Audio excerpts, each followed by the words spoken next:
Bonjour et bienvenue chez le Baron. Aujourd'hui, nous commençons le développement de notre application avec le design de l'application.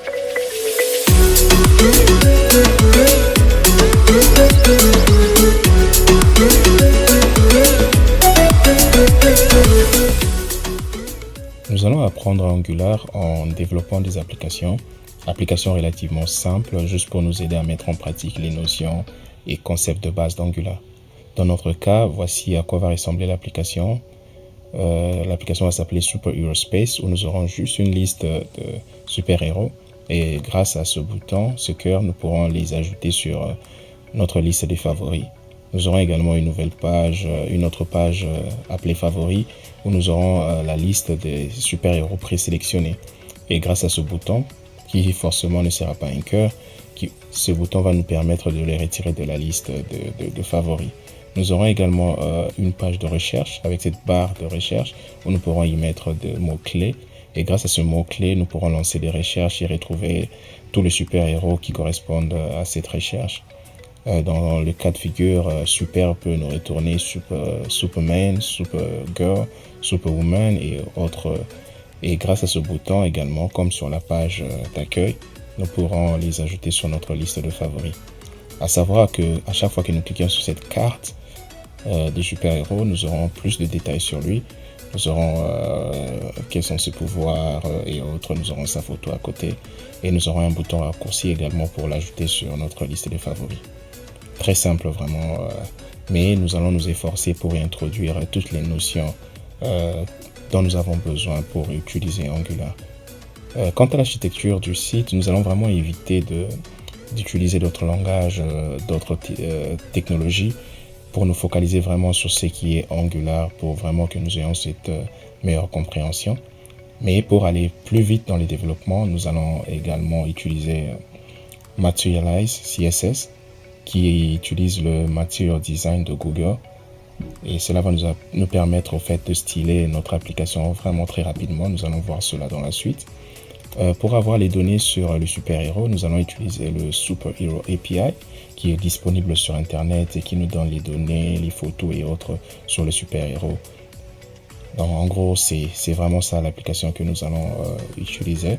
Sans plus tarder, je vais me rendre sur Visual Studio Code pour créer cette application et commencer les développements. À titre de rappel, pour pouvoir utiliser Angular, nous avons besoin d'installer Node.js, NPM, Angular CLI et nous avons également besoin d'un éditeur de code intelligent, à savoir dans notre cas nous utilisons VS Code. Pour ceux qui n'ont pas encore installé ces applications, merci de vous rendre sur la vidéo précédente où nous avons introduit Angular pour connaître la marche à suivre afin d'installer ces applications. Dans notre cas, nous qui avons déjà ces applications installées, nous allons nous rendre sur Terminal, nouveau Terminal. Je vais créer un nouveau dossier juste pour raison de les structures de code ou de mes dossiers mkdir et je vais me rendre à l'intérieur de ce dossier. Cette étape n'est pas nécessaire, mais c'est juste pour mieux structurer mes codes. Pour créer une nouvelle application Angular, si on se rappelle la syntaxe, nous avons juste besoin de taper engine new pour nouveau et le nom de l'application. Et nous avons appelé notre application Super Hero Space. Et nous lançons la commande. Et Angular va nous poser certaines questions, à savoir est-ce que nous voulons utiliser les routings. Dans notre application, nous allons nous-mêmes configurer les routings. Alors je dis non. Demande le type de CSS que nous allons utiliser. Si vous vous rappelez, nous allons utiliser Material CSS. Alors nous choisissons CSS. Et automatiquement, Angular se met à créer les dossiers dont nous avons besoin, ainsi qu'installer les dependencies ou les dépendances dont nous avons également besoin pour notre application. Nous allons revenir dans peu de temps, le temps qu'Angular CLI finisse l'installation. Et voilà, l'installation est complètement terminée. Nous allons nous rendre sur le dossier que nous avions créé tout à l'heure. Et à partir duquel nous allons lancer notre projet Angular. Nous allons appeler ça Angular. Et voilà, Super Hero Space.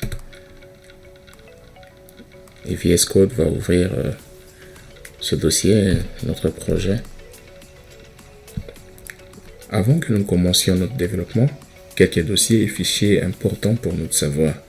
Nous avons par exemple le dossier Node Modules qui est ce dossier qui comprend tous les modules disponibles que nous pouvons utiliser sur notre application. Nous avons certains modules que nous allons utiliser et d'autres pas. Et nous allons voir par la suite qu'à chaque fois que nous allons ajouter des dépendances avec NPM, ces dépendances viendront se loger sous ce dossier Node Modules. C'est un dossier très lourd. Nous avons également le dossier SRC, qui est le dossier le plus important pour nous, car c'est là où nous écrivons notre code et nous structurons notre code également. Nous allons y passer la quasi-totalité de notre temps, alors nous allons y revenir. Nous avons également le fichier Gitignore, qui est très important. Pour ceux qui sont familiers avec Git, qui est cette application qui nous permet de contrôler les codes, de synchroniser les codes lorsque nous travaillons en équipe. Et ce dossier ou ce fichier Gitignore nous permet juste de spécifier quel dossier ou fichier nous ne voulons pas synchroniser. Et comme nous pouvons voir, nous avons Node Modules par exemple, que nous ne voulons pas synchroniser. Comme je vous ai dit, c'est un dossier très lourd que nous ne voudrions pas synchroniser à chaque fois. Et pour tous vos fichiers ou dossiers que vous ne voulez pas partager, vos configurations propres et autres, vous pouvez les mentionner ici lorsque vous travaillez en équipe. Nous avons également Angular.json qui est le fichier de configuration de notre application Angular. Nous avons plusieurs configurations que nous pouvons changer. Nous allons y revenir à chaque fois que nous allons modifier quelque chose. Nous avons par exemple le dossier racine que nous précisons ici, qui est le SRC, comme nous l'avons dit. Nous avons également quelques styles que nous utilisons dans notre application. Nous allons les mentionner ici. Nous avons des assets également que nous pouvons mentionner là. Et certains scripts également que nous pouvons y ajouter. Des JavaScript que nous utilisons, nous pouvons les ajouter là. Nous avons également package.json qui est le dossier de configuration ou le dossier qui nous lie à Node, pratiquement là où nous avons tous les paquets que nous installons. Nous avons des paquets qui sont utilisés pendant notre développement ainsi qu'en production. Ces paquets se retrouvent sous dependencies. Nous avons ces paquets ici et à chaque fois que nous allons ajouter des paquets, nous allons les voir s'ajouter ici. Nous avons également les dev dependencies. Ce sont des dependencies ou les dépendances que nous utilisons seulement lors de notre développement, lorsque nous testons. Mais dès que nous sommes en production, nous ne les utilisons plus. Nous avons également quelques scripts. Ce sont les commandes que nous lançons sur le terminal pour, par exemple, lancer notre application en mode test. Nous avons les ngserve que nous utilisons. Nous avons les ngbuild pour créer notre application ou déployer notre application en production. Nous avons également ng-e2e pour ce qui est du testing également. Et le dernier dossier, c'est le readme. C'est pratiquement la sommation de tout ce que vous pouvez dire sur votre application. C'est pratiquement la documentation. Vous pouvez ajouter votre propre documentation. Celle-ci, elle vient avec, dès que nous créons notre application avec Angular CLI, mais vous pouvez toujours ajouter votre propre documentation. Sans plus tarder, nous allons juste vérifier que notre application est bel et bien installée et qu'elle tourne. Nous allons aller sur Terminal et nous allons lancer ngserve. Et si nous voulons que cela s'ouvre directement sur notre navigateur, nous ajoutons --open. Et voilà, Angular CLI commence la compilation de notre application. Il va finaliser la liaison entre tous les fichiers JavaScript, les fichiers CSS, et il va finalement ouvrir notre application en mode développement sur le navigateur. Et voici notre application qui s'ouvre sur le port 4200 Super Hero Space. Voilà comment nous avions appelé notre application. Merci de rester avec nous alors que nous allons ajouter du CSS dans la vidéo qui suit. Laissez-y vos likes et souscrivez à ma page. Merci beaucoup.